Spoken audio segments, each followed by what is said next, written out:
Break के बाद आपका एक बार फिर से खैर मकदम है और चलिए रुक करते हैं एक बार फिर से जम्मू कश्मीर की खबरों की ओर, जहां पर जम्मू कश्मीर से आर्टिकल 370 हटने के बाद हालात तेजी से आम होते जा रहे हैं। श्रीनगर में प्राइमरी स्कूलों के बाद मिडिल स्कूल भी खोल दिए गए हैं। उधर इंतजामिया की जानिब से हर छोटी बड़ी हलचल पर नजर रखी जा रही है ताकि जल्द से जल्द पूरी रियासत में आम जिंदगी पटरी पर लौट आए।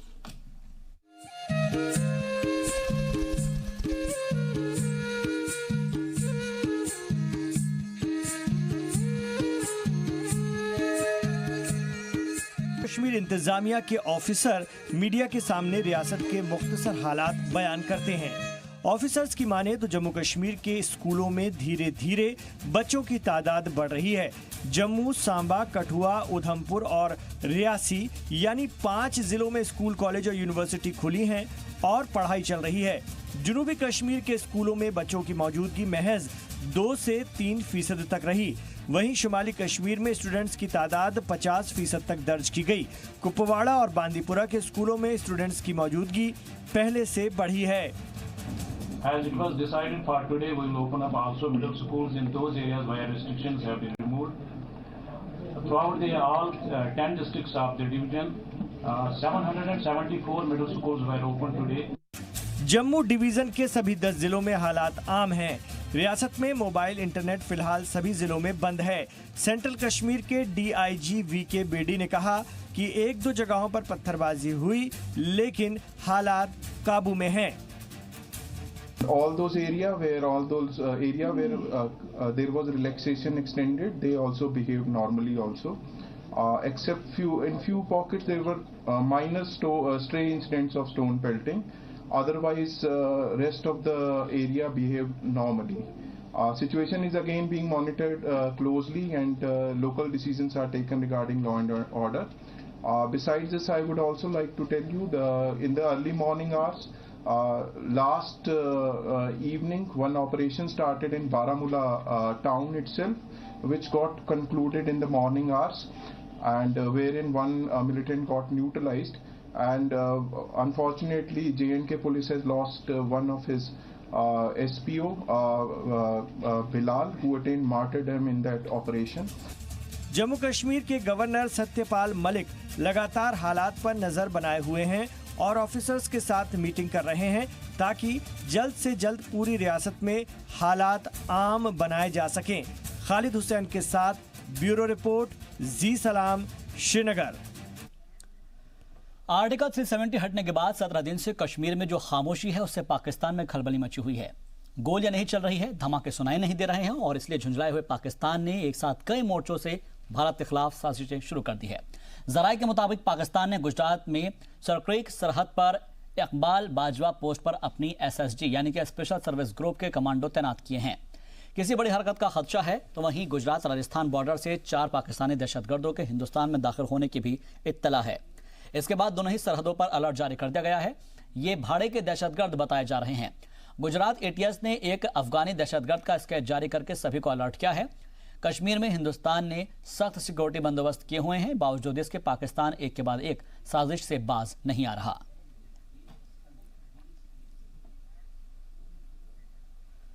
उधर जम्मू कश्मीर में प्राइमरी स्कूलों के बाद मिडिल स्कूल भी खोल दिए गए हैं। सभी तालीमी इदारे प्रॉपर तरीके से काम कर रहे हैं। हालांकि तलबा की क्लास में मौजूदगी कम जरूर है, लेकिन गुज़िश्ता दिनों के मुकाबले में तलबा की मौजूदगी में काफी इजाफा हुआ है। रियासत में आर्टिकल 370 हटाए जाने के बाद से ही मोबाइल इंटरनेट सर्विस को एहतियातन रोक लगा दी थी और अब धीरे धीरे इसे शुरू भी किया जा रहा है। वहीं जम्मू रेलवे स्टेशन पर दस्तयाब इंटरनेट का इस्तेमाल यहां के मकामी नौजवान करते नजर आ रहे हैं, जिस पर जी सलाम ने आपको स्पेशल रिपोर्ट भी दिखाई थी। धीरे धीरे रेलवे की जानिब से दी जा रही मुफ्त इंटरनेट के बारे में जानकारी फैलने के बाद वहां पर गैर समाजी अनासिर भी पहुंचने लगे और रियासत के बारे में झूठ फैलाने लगे, जिससे एहतियातन रेलवे ने मुफ्त वाईफाई इंटरनेट सर्विस को बंद कर दिया है। इससे जो नौजवान पढ़ाई किया करते थे उन्हें भी इसका नुकसान उठाना पड़ रहा है। सर सबसे पहले तो हमें ये प्रॉब्लम हो रही है, हम मीन्स यहाँ के लोकल हैं, इतने दिन हो गए नेट बंद हुए, हमें बाहर जाना था, हमें अपने ट्रेन का पता करना था, नेट ऑन नहीं है, ना वाईफाई ऑन हो रहे कहीं से, तो हमें ट्रेन के लिए बड़ी प्रॉब्लम हो रही थी कि प्लीज़ नेट ऑन कर देना चाहिए, अब हम यहाँ ही चला दो, अब तो पूरा ऐसे तो बंद है ही है, कम से कम यहाँ तो चलता था, यही हमारे पास उम्मीद थी कि हम यहाँ आके 2 घंटे 3 घंटे आके बैठ के हम यहाँ से करते थे, वो भी नहीं आ रहा। कहीं ना कहीं जाती लोगों के साथ नहीं करनी चाहिए, और मेरे को लगता है कि रेलवे एडमिनिस्ट्रेशन को चाहिए कि वो जो आने वाले हमारे पिलग्रिम्स हैं उनके लिए ऐसा ना करें कि ताकि हमारे जो हैं वो हमारा पहले बाहर भी नहीं नेट चल रहा था, सुना था रेलवे स्टेशन में वाईफाई होता, और अब कि जब हम यहाँ पे आए हैं कि यहाँ पे भी बंद हुआ हुआ है, उससे हमें डाउनलोड करना था कि पढ़ाई के रिलेटेड काफ़ी चीज़ें डाउनलोड करनी पड़ती है, और यहाँ पे भी वाईफाई बंद हुआ है। रिज़ल्ट देखना पड़ता है कि कॉलेज का क्या रिज़ल्ट आया, ऐसे नोटिफिकेशन देखनी पड़ती है, तो प्रॉब्लम तो बहुत होती है। हमको PNR नंबर स्टेटस पे और सब अपडेट करने में दिक्कत हो रहा है, और ट्रेन नंबर कौन सा है, सीट नंबर कौन सा है, ये सब में प्रॉब्लम हो रहा है। यहाँ पे नेट नहीं चल रहा, मुझे बड़ी प्रॉब्लम हो रही है। मैंने सोचा रेलवे स्टेशन में नेट चल रहा होगा, मैंने यहाँ देखा कि यहाँ भी नेट बंद कर दिया। पहले हम आते थे 2-3 दिन पहले यहाँ नेट चालू था, लेकिन अब मुझे अपनी फार्म देखने थे, वो भी फार्म नहीं बने जा रहे, हम बड़े परेशान हैं यहाँ। तो being as a student I feel very suffer because मेरी एजुकेशन सफ़र कर रही है, और बीइंग एज कोई भी जो बाहर के जो यात्री यहाँ पे आ रहे हैं उनके लिए भी बड़ा मुश्किल हो पा रहा है। कार्ड से पेमेंट करना है तो वो हमारा ये सरकार ने नेट बंद कर दिया है, तो उसके कारण हमें बहुत प्रॉब्लम आ रही है। नेट भी बंद किया हुआ है, और स्टेशन पर जो वाईफाई वो भी बंद कर दी है, तो बहुत दिक्कत आ रही है, नेट की वजह से बहुत दिक्कत आ रही है। नेट चलाना चाहिए गवर्नमेंट ने। और टोटली मतलब मंदा गई, सोच लो कि इतना टूरिस्ट जितना भी आता है खाली जा रहा है ग्राहक। दिन में अगर 50 ग्राहक आएंगे तो उनके पास 50 के बाद 40 के बाद कार्ड होगा, तो 10 50 40 खाली चले जाएंगे। जम्मू कश्मीर में हालात साजगार हो रहे हैं और तमाम सरकारी और गैर सरकारी इदारे भी खोल दिए गए हैं। वहीं पुंछ शहर में अस्पताल के मुलाजिम और डॉक्टर्स ने ब्लड डोनेट मुहिम में हिस्सा लिया और ब्लड डोनेट किया। इस दौरान कसीर तादाद में आम लोगों ने भी मुहिम में हिस्सा लिया और ज़रूरतमंदों के लिए अपना खून का अतिया किया। श्रीनगर की बात की जाए, इसके अलावा हुकूमत ने सहाफ़ियों के लिए होटल सरोवर श्रीनगर में मीडिया सेंटर कायम किया है। ये अपनी नौइयत का वाहिद मीडिया सेंटर है जो कि गैर मुस्तकिल हुकूमत के जरिए कायम किया गया है। मीडिया सेंटर के क़याम की वजह से रियासत के सहाफ़ियों में बहुत खुशी का माहौल है। आर्टिकल 370 हटने के बाद रियासत जम्मू कश्मीर सिक्योरिटी के मातहत है। कानूनी नज़्म नस्क़ बनाए रखने के लिए कुछ बंदिशें और पाबंदियाँ नाफिज है। मोबाइल इंटरनेट पर भी पाबंदी आयद है, लेकिन मीडिया सेंटर में सहाफ़ियों के लिए मोबाइल फ़ोन और इंटरनेट खदमात भी दस्तियाब होंगी, जबकि DDCS ऑफिस में आवाम भी फ़ोन के ज़रिए अपने रिश्तेदार और दोस्तों के साथ साथ अहबाब से भी बात कर सकते हैं। मौजूदा सूरत हाल के चलते गवर्नमेंट ने एक कोशिश तो की, आपको लिए चलते हैं मीडिया सेंटर के अंदर जो कि श्रीनगर के एक लोकल होटल में यहाँ रखा गया है। हारून साहब के पास चलते हैं, काफ़ी सीनियर जर्नलिस्ट हैं। हारून साहब, इन हालात में आपने इससे पहले भी सूरत हाल को कवर किया, कितना फ़ायदेमंद हुआ, खासकर रिपोर्टर जो यहाँ का था या बाहर से जो रिपोर्ट? इससे पहले मैंने कभी नहीं ऐसा देखा है। अब ये समझ लीजिए कि कश्मीर में तकरीबन 200 अखबारात रोज़ाना छापे जाते हैं और इस वक्त तकरीबन बमुश्किल 20 के आसपास निकलते हैं। आपकी तरफ आना चाहेंगे, आप सिस्टम पे बैठे हैं, तो क्या हो पा रहा है आपका काम जो होना चाहिए था जिस लेवल में? ये बहुत स्लो नेट चल रहा है यहाँ, बहुत स्लो, काम नहीं हो पा रहा है। तो इस बारे में रोहित कंसल साहब आते रहे, उनसे बात हुई कई बार? हाँ, बात की, कल आज न्यूज़ भी आई है जी, न्यूज़ पे, फिर भी स्लो चल रहा है, बहुत स्लो चल रहा है। तो ये मुझे बताएं कि कितना हेल्पफुल आपका ये, और ये एक्सपीरियंस कैसा रहा आपका? ये भी एक एक्सपीरियंस है। अभी उतना हेल्पफुल नहीं है, लेकिन थोड़ा बहुत काम तो चल रहा है। इससे अभी टफ टाइम्स, आपको पता है ये कितने टफ टाइम्स हैं। इंटरनेट ब्लॉकेड है, कम्युनिकेशन ब्लॉकेड है पूरी तरह से, मोबाइल भी हमारे काम नहीं कर पा रहे। But as a source of hope ये यहाँ पे हैं, जहाँ तक हम जर्नलिस्ट फ्रेटर्निटी की बात करें, as a source of hope ही यहाँ पे। लेकिन इतनी आप देख लीजिए खुद भी, यहाँ भी कितनी भीड़ है, यहाँ पे क्यूज़ में रहना पड़ता है। देखिए, जब से ये आर्टिकल 370 का ऑब्लिगेशन हुआ है, तब से हम बहुत यहाँ इंटरनेट पे कर्ब्स लगाई गई। जब से ये मीडिया सेंटर यहाँ पे खुला, तब से लिटिल बिट रिलीफ मिला है। एज मतलब जबकि मैं एक अखबार चलाता हूँ, उसके इस लिहाज से हमें मैटर बहुत चाहिए। 12 पेज का पेपर था, इसको रिड्यूस करके हमने 4 पेज पे 4 लीव्स पे लाया। आने वाले दिनों में अब पता चलेगा कि मीडिया सेंटर को यहाँ से शिफ्ट करने में गवर्नमेंट कितना वक्त लेती है, और जो सहूलियत यहाँ है इसको और ज़्यादा बेहतर किस तरह से किया जा सकता है। फारूक वानी के साथ अजमल इस्लाम, जी मीडिया, श्रीनगर, कश्मीर। श्रीनगर में बीजेपी के कारकुनों ने अवाम से अपील की है कि वो अमन अमान बरकरार रखे। उन्होंने कहा है कि लोग चाहते हैं कि वो काम करे और अपने घर वालों का पेट पाले। वहीं शुमाली कश्मीर के बीजेपी कारकुनों ने कहा है कि रियासत में हालात बेहतर होंगे और लोगों को नए मौके मिलेंगे। सरहदी इलाकों में नए प्रोजेक्ट पर काम शुरू होगा, जिससे नौजवानों को रोजगार के मौके पैदा होंगे। तो वहीं जम्मू कश्मीर में बीजेपी के तर्जुमान अल्ताफ ठाकुर ने कहा कि कश्मीर के साबिक हुक्मरान लीडरों का हिसाब करना जरूरी है। इन लोगों ने रियासत को खूब लूटा है, इनको छूट दी गई तो फिर ये वादी में नफरत और तशद्दुद फैलाएंगे।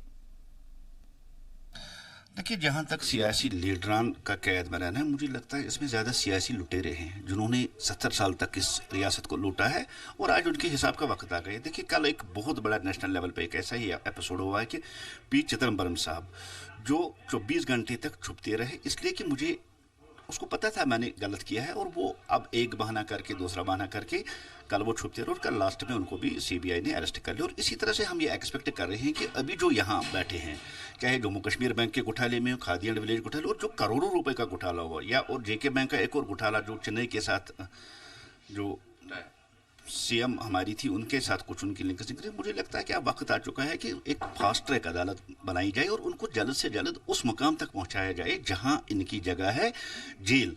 क्योंकि इन्होंने 70 साल तक इस कौम का पैसा खाया है, यहाँ के गरीब बच्चों का पैसा खाया है, यहाँ के गरीब लोगों का पैसा खाया है, और अब वक्त आ चुका है कि गवर्नमेंट को अब अभी तक वो हाउस अरेस्ट है, लेकिन अब उन पे फास्ट ट्रैक एक एक्शन ली जाए ताकि ये जेल में पहुंच जाए।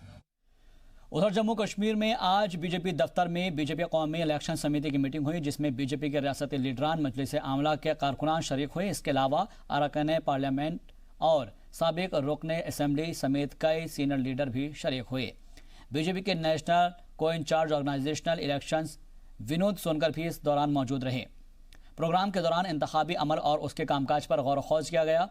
इस दौरान लीडरान ने अपनी राय भी रखी और साथ ही सहाफियों से बात करते हुए विनोद सोनकर का कहना था कि बीजेपी एक ऐसी पार्टी है जो कि कानून और कानून से चलती है और हम सब पार्टी के लिए पूरी ईमानदारी के साथ काम करते हैं। वहीं जम्मू कश्मीर के हालात पर बात करते हुए मरकज के ज़ेरे इंतजाम रियासत के लिए तरक्की के रास्ते खुलेंगे और मजीद बेहतर काम किए जाएंगे। पहले तो मैं आपके माध्यम से जम्मू और कश्मीर के लोगों को मैं बधाई देता हूं। जो काम 70 साल में नहीं हुआ वो सरकार मोदी और अमित शाह जी के नेतृत्व में वो काम हुआ है। और देश में लोकतंत्र मजबूत हो, इसके लिए ज़रूरी है कि पार्टी में भी लोकतंत्र हो। देश में केवल भारतीय जनता पार्टी ऐसी पार्टी है जहां पर लोकतांत्रिक ढंग से बूथ से लेके राष्ट्रीय अध्यक्ष का निर्वाचन होता है, और उसी क्रम में आज प्रदेश के प्रशिक्षण का कार्यक्रम रखा गया है। इसमें जिले के निर्वाचन अधिकारी, सह निर्वाचन अधिकारी को प्रशिक्षित किया जाएगा। इसके बाद ये लोग जाके जिले में प्रशिक्षण का कार्यक्रम करेंगे। यही टीम आगे बूथ से लेके प्रदेश तक के चुनाव का संपन्न कराएगी। कश्मीर एक्सप्रेस। गवर्नर के मुशीर विजय कुमार ने फाइनेंशियल हेल्थ कमिश्नर अटल डुल्लू के हमरा डोडा जिले का दौरा किया, जहां पर उन्होंने गवर्नमेंट मेडिकल कॉलेज डोडा में 290 बेड पर मुश्तमिल टीचिंग हॉस्पिटल का संग बुनियाद रखा। इस दौरान उन्होंने जिले के लॉ एंड ऑर्डर का भी जायजा लिया। टीचिंग हॉस्पिटल G+3 मंजिला इमारत पर मुश्तमिल होगा, जिसको बनाने में 30 करोड़ रुपए खर्च किए जाएंगे। MCA का नियम का मुताबिक हमें इतना भी नहीं चाहिए, उससे भी ज़्यादा है हमारा। इसका फायदा पूरा डिस्ट्रिक्ट को मिलेगा। कुपवाड़ा जिले के एलओसी के पास वाकई गांव जिगलानी में बच्चे हिंदुस्तानी आर्मी के जवानों के साथ मुल्क की सैर पर निकले और इससे पहले हमने बच्चे और मेजर दीपक से बातचीत की। ऐसी उम्मीद नहीं है सर। आज तक पहले जो भी आए थे, जैसे कि सीएम साहब थे या और कोई प्राइम मिनिस्टर था, हर एक कहता था कि विकास होगा, पर आज तक विकास नहीं हुआ। इसीलिए हमें उम्मीद भी नहीं है कि विकास होगा या नहीं होगा, क्योंकि अब हम हमें ये उम्मीद रखते हैं कि हो सकता है कि डेवलपमेंट हो सकती है। बहुत सारे, जैसे कि विंटर में यहाँ पर जो है रोड बंद पड़ता है सर, फिर जो वो हेलीकॉप्टर में हमें मस्जिद से कुपवाड़ा तक लेते हैं सर। सॉइल इरोजन होता है सर, एवेलेंस आते हैं नीचे सर, उसमें भी बहुत मदद करते हैं सर हमारे आर्मी जवान सर। IPS sir. आप IPS बनना चाहते हैं? क्यों आप इंडियन आर्मी ज्वाइन करना चाहते हैं? सर मैं इंडियन आर्मी सर ये लोगों की मदद करती है, इसलिए सर। आप IPS क्यों बनना चाहते हैं? क्योंकि ये मेरा शौक है सर। आपका शौक है? जी सर। आप क्या बनना चाहते हैं? NDA। आप NDA देना चाहते हैं? यस सर, ताकि मैं लोगों की मदद कर सकता हूँ। तो ये आप देख सकते हैं, ये बॉर्डर के लोग हैं जो इंडियन आर्मी को ज्वाइन करना चाहते हैं। उनको लगता है कि इंडियन आर्मी के बिना उनका यहाँ सर्वाइव करना बेहद मुश्किल है। देखा जाए तो लाइन ऑफ कंट्रोल पे आर्मी की कई जिम्मेदारियां हैं। एक तरफ तो घुसपैठ रोकना है, एरिया को पीसफुल बनाए रखना है, लॉ एंड ऑर्डर की भी कई बार ड्यूटी की जाती है। वहीं इसके साथ ही साथ यहाँ के जो लोग हैं उनकी कैसे मदद की जाए, यहाँ के बच्चों की कैसे मदद की जाए, ये भी देखा जाता है। हमारे साथ इस वक्त इंडियन आर्मी के मेजर दीपक काव्या हैं, जिनसे हम बात करेंगे, क्योंकि इनके साथ ये जो बच्चे हैं ये टूर पे जाने वाले हैं, पूरी रिस्पॉन्सिबिलिटी इनकी है। तो हम इनसे बात करेंगे और समझने की कोशिश करेंगे कि इन बच्चों के लिए आगे चल करके ये जो हम कोर्स की बात करें या सद्भावना की बात करें, कितनी मदद करने वाला है। इतनी बड़ी जिम्मेदारी पेरेंट्स ने आपको दी हुई है, कैसे निभाने वाले हैं? बिल्कुल, ये एक बहुत ही बड़ी जिम्मेदारी है जो कि इन बच्चों के पेरेंट्स ने इंडियन आर्मी को दी है, और मैं बड़ा ही अपने आप को गौरवान्वित महसूस कर रहा हूँ कि मुझे इंडियन आर्मी ने रिस्पॉन्सिबिलिटी दी है। मैं पहले आपको इस टूर के बारे में बताऊँगा। ये टूर ऑपरेशन सद्भावना के तहत कंडक्ट किया जा रहा है, जिसमें हम इन बच्चों को जो कि श्रीनगर से भी बाहर नहीं गए हैं, आप सोचिए, जो कि भारत का हिस्सा होते हुए भी और श्रीनगर से आगे की इन्होंने दुनिया नहीं देखी है, इनको हम राजस्थान लेके जाएंगे। ये पहली बार ट्रेन में बैठेंगे कि ट्रेन कैसे महसूस करते हैं उसको देखेंगे। फिर राजस्थान के कुछ जगह में जाएंगे। इस टूर का जो मेन उद्देश्य है वो ये है कि इन बच्चों को एक एक्सपोजर देना है, खासकर मच्छल वासियों को, जो कि बहुत ही कटे हुए और दूर दराज इलाके में रहते हैं। हमारे साथ मेजर दीपक जिस तरीके से बता रहे थे कि बच्चे टूर पे निकलने वाले हैं, और यहाँ पर जैसे जैसे टूर की तैयारी हो रही है, आप देखें यहाँ पर मौसम का कुछ भी भरोसा नहीं, अचानक मौसम ख़राब हो जाता है। इस वक्त यहाँ पर बर्फबारी हो रही है। थोड़ी देर पहले जब हम यहाँ पहुँचे थे काफ़ी फॉग था, बिल्कुल आप देख नहीं सकते थे आसपास कौन है आपके। मनीष शुक्ला, जी मीडिया, कुपवाड़ा। जम्मू में पनून कश्मीर की जानिब से प्रेस कॉन्फ्रेंस का इनेकाद किया गया। इस दौरान एक खत भी जारी किया गया जिसमें कश्मीरी समाज के तकरीबन 800 माहिरीन तालीम, रंगरेज, सहाफ़ी और कई दिग्गज दानिश्वरों की जानिब से दस्तखत किए गए, जिसके मुताबिक वज़ीर आज़म की जानिब से दफ़ा 370 हटाए जाने और जम्मू कश्मीर को यूनियन टेरिटरी बनाए जाने का पुरखुलूस इस्तकबाल किया गया। और इसके साथ ही उन कश्मीरी पंडित लोगों की ज़ोरदार मजम्मत की जो पिछले दिनों अलहदगी पसंद लीडरों से मिले थे और उनको ताउन देने की बात कही थी। प्रेस कॉन्फ्रेंस के दौरान उनका यह भी कहना था कि ऐसे ही लोग गद्दार होते हैं जो कि उन अलहदगी पसंद लीडरान के हाथों बिक गए जिनकी जानिब से कश्मीरी समाज के लोगों के इज्तिमाई कत्ल करवाए गए थे। सरहद से मुतसिल गांव के लोगों को सताता है डर। पाकिस्तानी गोलीबारी के निशान गांव में जगह जगह पर देखने को मिल रहे हैं। जिंदा गोलों से हर वक्त लोगों को खतरा बना रहता है। लोगों ने इंतजामिया से जिंदा बमों को नाकारा करने की अपील की है। पेश है रिपोर्ट। जी मीडिया पहली टीम है जो पुंछ जिले के उस आखिरी गांव में पहुंची है। यहां पाकिस्तान इन दिनों सबसे ज्यादा फायरिंग कर रहा है। पाकिस्तानी गोलीबारी के निशान गांव में जगह जगह पर देखने को मिल जाते हैं। हम बात कर रहे हैं पुंछ जिले के मेंढर सब डिवीजन की मनकोट तहसील में वाक़े हिंद पाकिस्तान सरहद पर आखिरी गांव दबराज की, जहां एक तरफ हर दिन पाकिस्तानी फौज की जानिब से की जाने वाली गोलीबारी से गांव के लोगों को जान का खतरा बना रहता है, तो वहीं आम लोगों की जिंदगी बहुत परेशान कुन है। बच्चों की तालीम भी इससे मुतासिर हो रही है। हालात इस कदर खराब है कि गांव में जगह जगह पर बिखरे पड़े पाकिस्तानी गोलीबारी के बाद अनफटे और जिंदा गोलों के सबब गांव में डर का माहौल बना हुआ है। गांव के लोगों का कहना है कि गांव में घरों के पास, खेतों में, झाड़ियों में और जंगलों में जिंदा पाकिस्तानी गोलों से हर वक्त किसी की जान जाने का खतरा बना रहता है। मेरे घर के सामने ये बहुत गोले पड़े हैं और ये गोला जो ये है जिंदा गोला पड़ा है ये, और भी कई बहुत गोले हैं। इधर हमने ढूंढे नहीं है, हमारी मक्की में गोले हैं, ये जंगल में गोले हैं। तो हमें इस गोले का जो है ये बहुत खतरा है। किसी वक्त भी कोई बच्चा इसके साथ छेड़ सकता है, पशु छेड़ सकता है, किसी हिसाब से भी ये हादसा हो सकता है। हमारी रिक्वेस्ट आपके माध्यम से है कि जो भी इनको फड़ने वाला है आदमी, उनको आपके माध्यम से आना चाहिए। हमारी रिक्वेस्ट है कि उनको इधर आना चाहिए। लोगों को खौफ है कि इन गोलों के साथ बच्चों और किसी जानवर के जरिए छेड़छाड़ किए जाने से इनमें धमाका हो सकता है, जिससे आसपास मौजूद लोगों की जान भी जा सकती है। लोगों ने इस मौके पर हुकूमत से अपील की है कि इन गोलों और जिंदा बमों को नकारा किया जाए ताकि लोग महफूज रह सकें और एक जगह से दूसरी जगह बिला खौफ सफर कर सकें। सरहद से मुत्तसिल इस गांव के लोग डर और खौफ के साए में जिंदगी गुजार रहे हैं, जहां हर वक्त उन्हें मौत का खतरा लगा रहता है। इंतजामिया को इस सिमत में ध्यान देने की जरूरत है ताकि नाखुशगवार वाकया पेश न आए और लोगों की जिंदगी महफूज रहे। गाँव वालों का कहना है कि इसको जल्दी से यहाँ से उठाया जाए, नहीं तो बहुत बड़ा हादसा हो सकता है। हम आपको बता दें कि जी मीडिया की पहली टीम है जो इस गांव में इस गोलाबारी के बीच पहुंची है। LOC गांव दबराज से रमेश पाली, जी मीडिया पुंछ।